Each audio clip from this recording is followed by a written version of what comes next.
5 weeks ago, we had a chat that led to this, and you were hopeful of being in the top category for Netflix with your documentary. We sit here now and you are.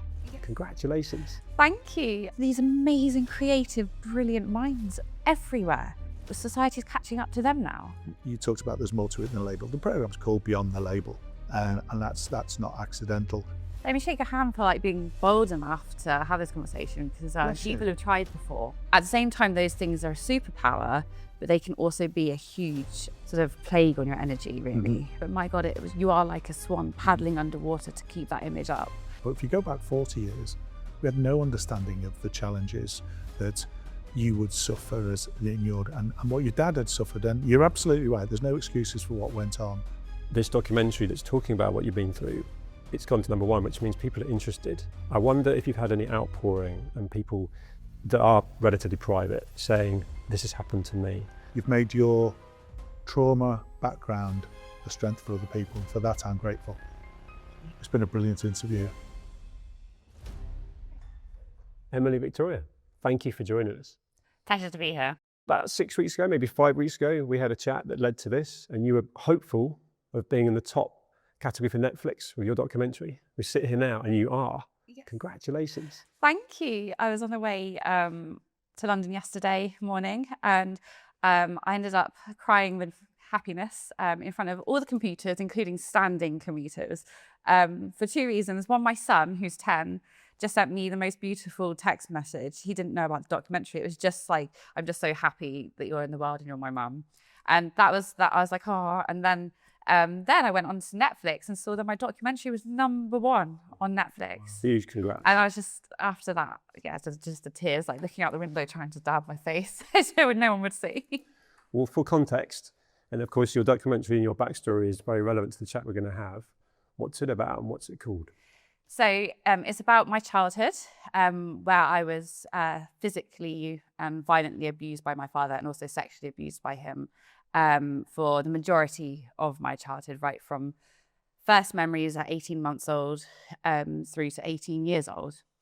And the documentary explores why sexual abuse goes unnoticed. And it's called A Pedophile in My Family, Surviving Dad. It's a powerful title, isn't it? Powerful title. I originally made it with Channel 4 before it went on to Netflix, and I was a little bit like, okay, that's a strong title, but they know what they're doing, the team over there, and I'm grateful because it has meant that that title has got more eyeballs onto the programme, and therefore it's reaching a wider audience and having a bigger impact. Raising awareness is a key part of what brought us together for the programme, and obviously that you're doing so much with eyeballs getting onto that now. I think celebrating #1, but from an eyeballs point of view, but of course the story is harrowing. I know it's got a victory element to it, which is all part of this. But can we go back to a young version, because you're only 6 weeks into being diagnosed ADHD. So I think really interesting for both of us to unravel the journey you've been on, but also then how certain things you've now learned from being diagnosed make more sense.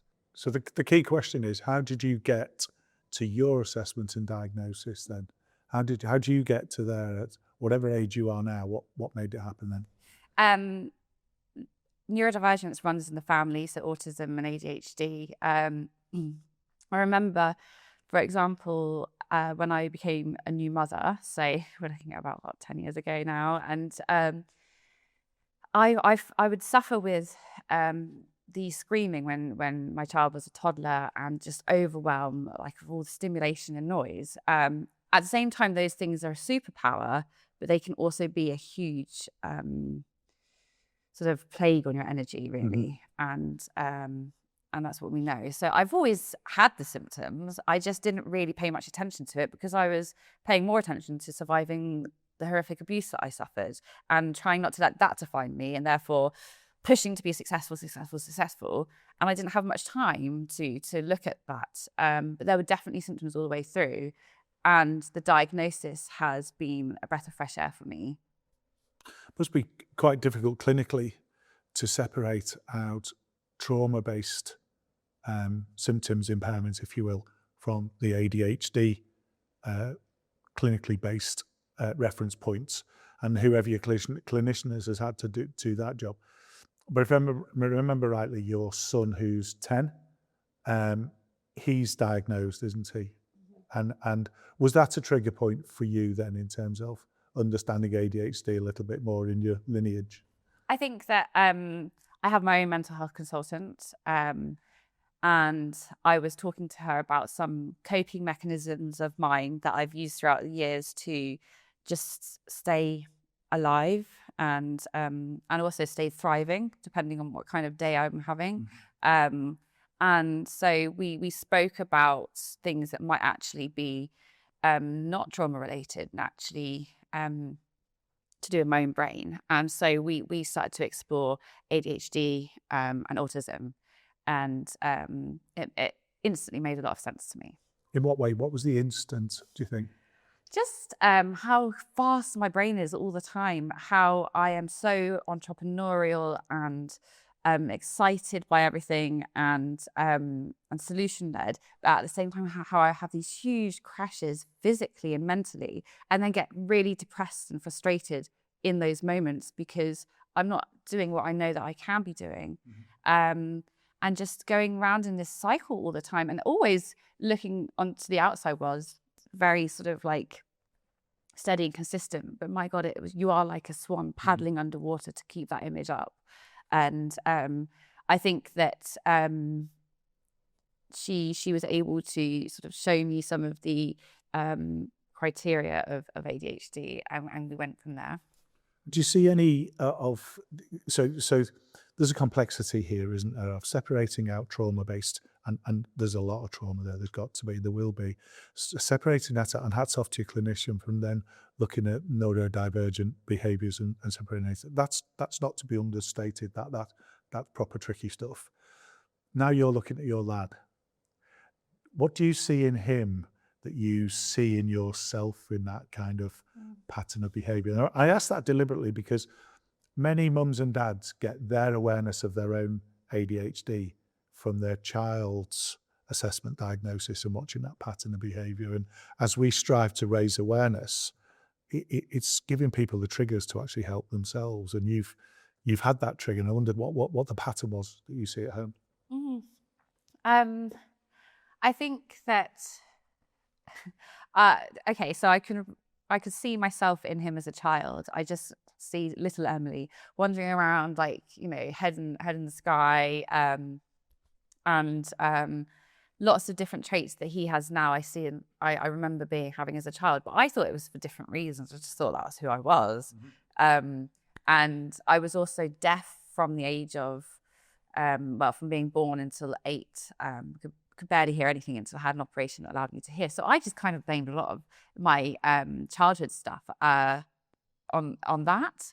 But then when I sort of Jude started to grow up, I noticed that he would kind of like be midway through conversation and change to something else and change to something else. And then I was like, okay, that's a lot like me. And friends would say quite often, like, I've got a few friends who work in SEND, which is like extra support for children with additional needs, and also my cousin as well. And they both said, oh, I wonder if he's autistic and has ADHD, because, you know, there's a close link. Very strong, yeah. That conversation led me to think, oh, I wonder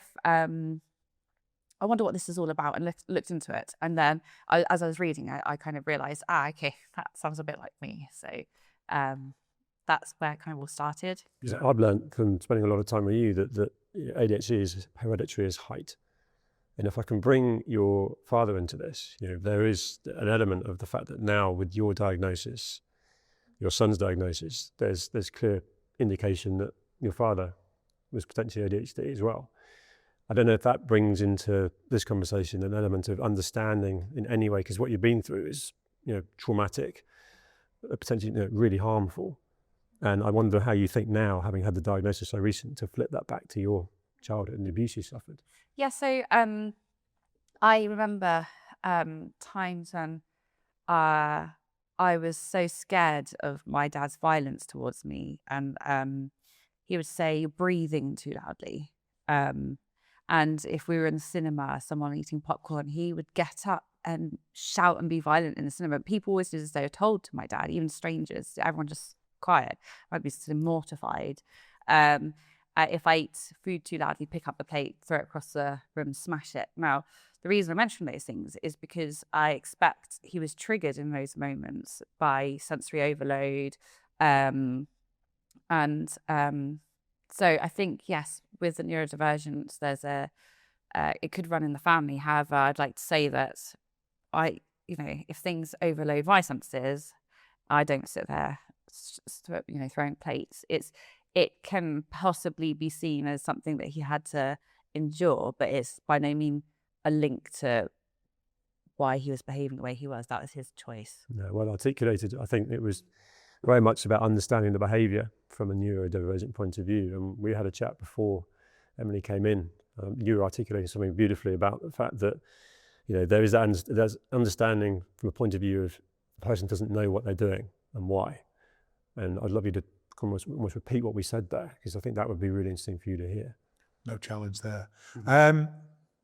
I was sort of hypothesizing that if your ADHD, the lineage could come from mum or dad or both, couldn't it? But if it came from dad, and dad had all these struggles, like one of the things we've made a difference with in the 20 odd years I've been working with ADHD is we do understand it more than we did 20 years ago. Where we're going to be in the next 20 years, I think, could be really fascinating. But if you go back 40 years, we had no understanding of the challenges that you would suffer and what your dad had suffered. And you're absolutely right. There's no excuses for what went on. But can we garner understanding of some of the things that were there? And we should. We should look. And I do this with court work. Obviously, I was a policeman for all those years. And does having ADHD mean that it was okay to commit crime? It absolutely doesn't. But it might explain some of the behaviours that get us to the point of wherever we are. And I was just thinking out loud about some of the stuff that I knew about you and your background. And I wonder how vulnerable your dad's emotions were to rejection and being sensitive to all those things. And nobody would understand that. And going back to that time, men had to be men. There was, we're allowed to be in touch with our emotions now.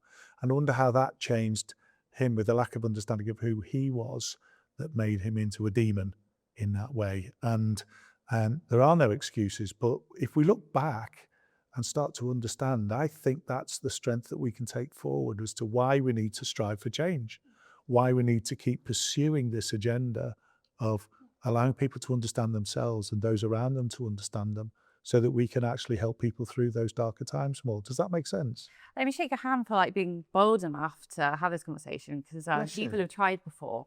The fact is, to stop paedophilia happening, we need to understand why it's happening. I really want to do a documentary series called Profiling Pedophiles, because I want to understand what it is that makes someone that way. Now, I don't believe there's one thing that does, but I do definitely think there could be an element of truth to what you're saying. This is a problem that's not going away. Yes, I can raise awareness about it, and we can all say, oh, that just monsters, throw away the key.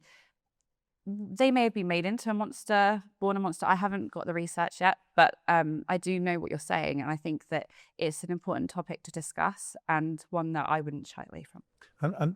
And I think you're being very brave. You shook my hand, but I don't think a lot of people do want to have this conversation. And what is cause and what is effect? And where does it track back to? And how far back should we go? And I worked with criminal offenders for years as a policeman, obviously.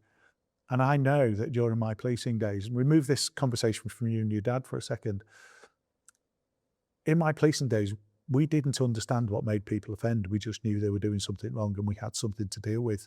And I think we've got to move beyond that, haven't we? And look at what can we do that actually changes their trajectory, rather than saying, stop, that's wrong, don't do that. And if somebody's being driven by motors they can't control, then saying stop, don't do that, and it's never going to work. And I think we need braver conversations, don't we? That's it, because neurodivergence runs in my family, and there's no way I would harm a child. And that is such a big decision to make, that kind of abhorrent choice. That is something that if you can't control it, is based on something else. There's more there, so it's a combination. However, if you think about it, the FBI didn't know how to catch serial killers until somebody came along and profiled the serial killers, went sat within those prison cells with them, and actually found out what made them tick, and then they could start catching them. And then they could start curing them, or at least helping to do that. And then they could start preventing it happening in the future by spotting it. And that's exactly what needs to happen in this space. That's interesting. That goes back to your background in the police and the whole research into ADHD, that then gave a very clear sort of correlation to the amount of people that have got it.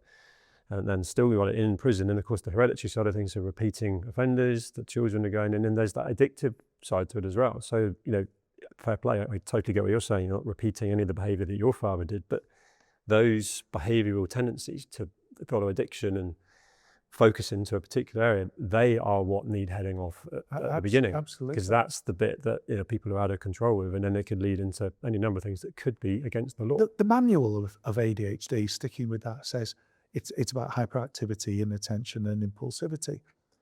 Never around this table do we talk about those things at great length. We talk about oversensitivity to rejection, a fear of rejection, a deep-seated fear that then drives an inability to control and regulate emotions. And those are, as you say, those aren't in the manual. But that's what people with ADHD get. Now, you as a young lady, your son and other mothers and fathers and their children, if we can understand that the person whose neurodivergence is going to struggle to regulate their emotions, is going to be overly sensitive to a norm, to rejection, then we can reduce the impact of those things and deal with them differently and change the trajectory. Goes back to prevention. Absolutely. And surely our job is to not make victims out of vulnerable people. It is to make success out of vulnerable people. And we can't do that if we don't understand. And talking to you in this environment, and I hope there'll be others, it is about allowing other people to actually understand that vulnerability is okay. You've just got to learn and understand yourself, and those around you have got to understand it to help you through that vulnerability. We throw the word resilience at people, don't we? You've got to be more resilient. Well, where'd you go for that? Do you go to Smith's? Do you buy it at Waterstones? It's a facade, that, because it's not possible. You can't think more positively to change your brain's pattern to a certain situation. You might see a cup and your brain will know what that is before, and it'll tell you. You don't perceive things the right way. You have to change your thoughts to be able to do that. So no, you can't just be positive to today I'm going to be more resilient. You need help to be more resilient, and understanding. You need to understand the science of your brain and the way you work to be able to do that. That's a fact. So one thing I would say is I love the fact that you're saying people can be vulnerable, but I don't think ADHD or neurodivergence is a vulnerability at all. I think it's brilliant. I think that it's being cast as is it a disability? I don't know, but I don't necessarily think it should be. I think there's a scale. I just think we're just humans, and the education system and things are outdated, and they're not inclusive of everybody. That's what I think. And I think perhaps we've been made to feel that it's a certain way, or something like that, and made to feel vulnerable by the system we're in. I think Phil's point on vulnerability is the strength you have to be vulnerable, and you've actually, and in that sense, you're actually being incredibly brave by ultimately giving information other people don't share. But it goes back to shame, removing the shame, which you talk about a lot. So I think the vulnerability piece, and I want to relate this to you, like your resilience, using that word, and your strength to come through what you come through, to then be thriving. You're bold in here, bright as, like beautiful clothes, beautiful kind of look, ready to go. It's how you're turning up for everything. You could have been smashed by what you've been through, but you have a vulnerability to talk about it from the point of view of the fact that there's empathy there. Does that make sense? Yeah. You've obviously got this documentary that's talking about what you've been through. It's gone to number one, which means people are interested. I wonder if you've had any outpouring and people coming to you that are relatively private, saying, this has happened to me. This is something I know has happened to someone else, and how big the scale is for this. That's a worry to me, as well as genuine interest, because, are you in the minority, or is there a lot of people that have gone through this? I would say I'm at least a third of the population, if not more. I was just, this great cabbie from East London just picked me up from Waterloo and brought me here. And he was chatting away to me and said, "Oh, I recognise you." And I said, "Okay, documentary." And he said, "Oh yeah, I won't say who because out of respect, but he knew someone very close to him that had experienced the same thing by a family member. Everywhere I go, offices that I've worked in, friendship groups, everywhere I go, this is a common occurrence to men and women. Majority of offenders are men, but women are they're sort of about 5%. That's a huge. So, I mean, I wasn't expecting that. We've had people sat here that have had an experience that has led to me getting these stats from Dr. Kylie Jones, who is an absolute superstar, who I think's got stats as high as in the high 80s. 91% Is it really? of females who are autistic will have been sexually abused. So this is Frightening, isn't it? it's So when I use vulnerability, Yes. that's where Yeah. I think I challenge you on the By the default. vulnerable bit. Yes, de facto. Now, whether and we're not there yet as society to prevent that vulnerability manifesting as a true vulnerable state. Our job is to stop that happening for people. And as you say, we've got a lot of work with education, a lot of work with social care, a lot of work with justice, a lot of work with health. And we've got a lot to do. And I think that one of the problems, 20 odd years I've been working in it now, is it's a bit like chasing a snowball down a hill, because as we start to catch up with the snowball, the damn thing rolls a bit faster and gets bigger, because our understanding and society's appreciation gets bigger, and that snowball, no matter how hard we're running, it's getting bigger and running away from us. At some stage, we've got to catch the thing up and actually do it. And I think the day we had in Parliament this week is part of catching the snowball and the work you're doing, because it's really tough, it's really difficult. Now, 20 odd years ago, when I remember standing on a stage and presenting as a police officer on the connections between ADHD and crime to psychiatrists, and talking about ADHD. And at that time, adult ADHD wasn't in the manual. So you grew out of it at 16 and it finished. And most patients were male. It was rarely accepted that women could have ADHD. Now the snowballs continue to roll, and here we are now. Adult ADHD is in the manual, so you can have it now because it's in the manual, and which is ridiculous. And of course, women, the snowball continues to roll. The links between autism and ADHD, the snowball gets a bit bigger. Vulnerability, emotional dysregulation, not in the manual, but we now know that's the biggest. My point is, we've got to keep working. We've just got to learn to run harder to catch the damn thing up, because it's running away from us. But we're learning more every day, aren't we? And if you add more people to that hill, you can get some to go down and catch it. yeah. Stop So it. the roadblock. It's a good. good, Yeah. it's More a good people development of the to help. analogy. Yeah. And then you to bring it back to you, if I may. One of the difficulties when we talk clinically is trauma. It's the impairment and symptoms in the DSM manual for ADHD. How do you distinguish between those being trauma caused and being ADHD? The DNA setup. Now, your story is it's not unique, but it's in a minority to some degree, because you normally have trauma later in life of a trauma side. Your trauma was from very young.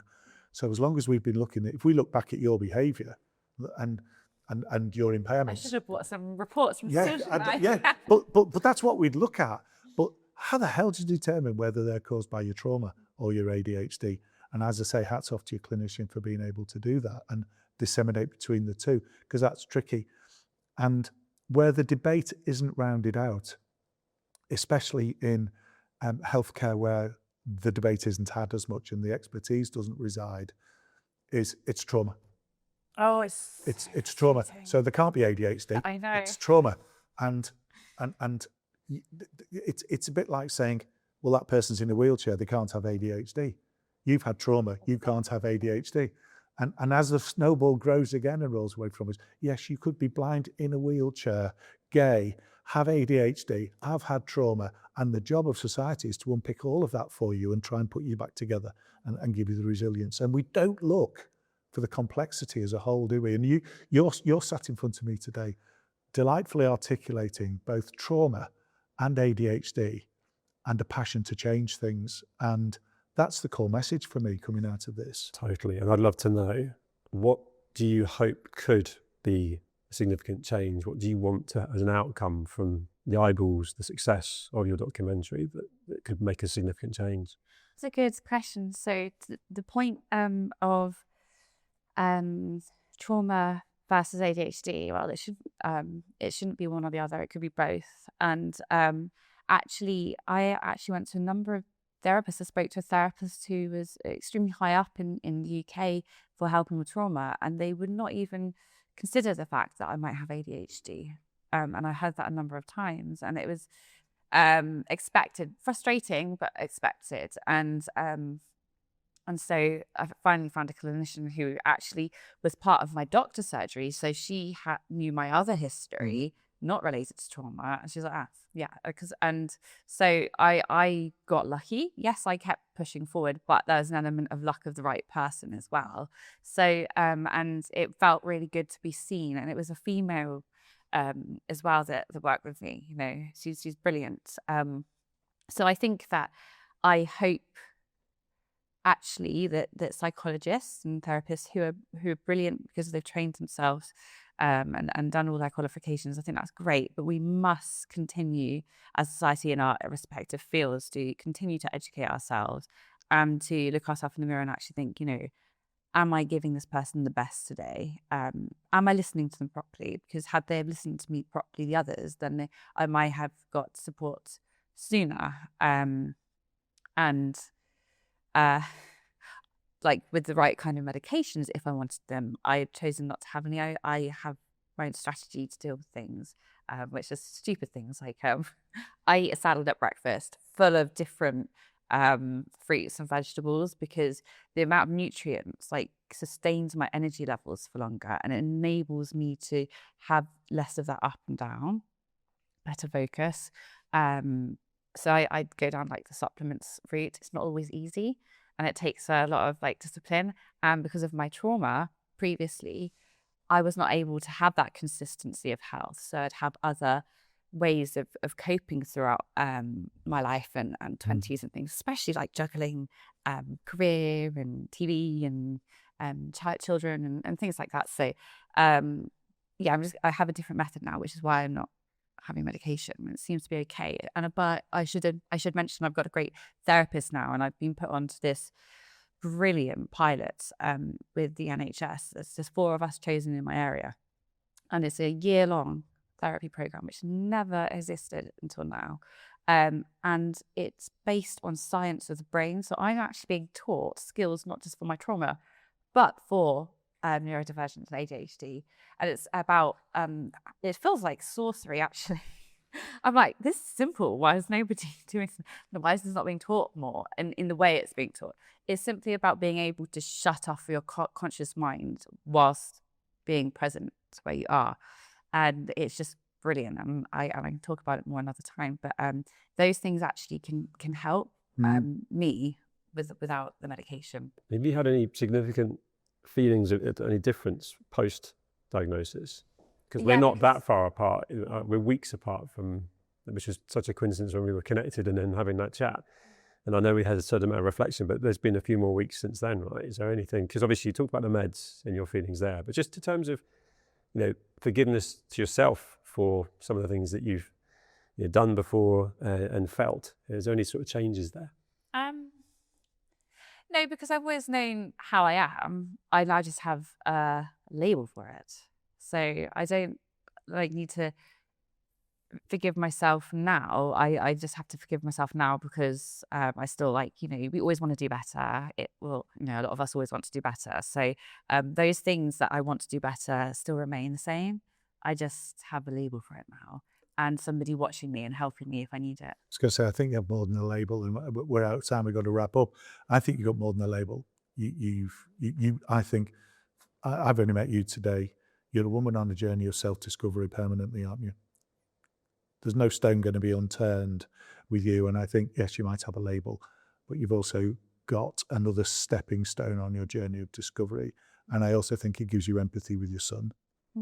Interesting that you bring up label because I've worked in telly and radio since I was at college, and the reason I did that is because I wanted to create a platform, like to get myself educated, get a master's degree, and have a platform so that I could then create my documentary to spread awareness of abuse and trauma to make a change, use that then as a further platform. And so when I transitioned from being to working at Sky Sports News and to going over to Channel 4 and making a documentary, I worried that it would label me as an expert in child abuse or trauma, and therefore pigeonhole me when I'm much more than that label. And I think anything that is part of who we are is just who we are. And the thing is, labels are not us. They're just things that help us understand us. Well, okay, so this is what ADHD is, and this is the list of things, and underneath it, the criteria and symptoms. And this is who I am. This is just part of who I am. So it's nice of you to say more than a label, because that actually really means a lot as well in the other respects to my documentary. Yeah, I love the fact that I know we're out of time, but I just reminded myself that I wanted, on the label, you've had the 6 weeks to think about it, maybe a bit longer if you include your son's diagnosis, but what would you call it? I just call it, I think it's a superpower. I think it is. I think it's these amazing, creative, brilliant minds everywhere. And I think they're brilliant, and society's catching up to them now. You talked about there's more to it than a label. The programme's called Beyond the Label, and that's not accidental. You've made your trauma background a strength for other people, and for that I'm grateful. It's been a brilliant interview.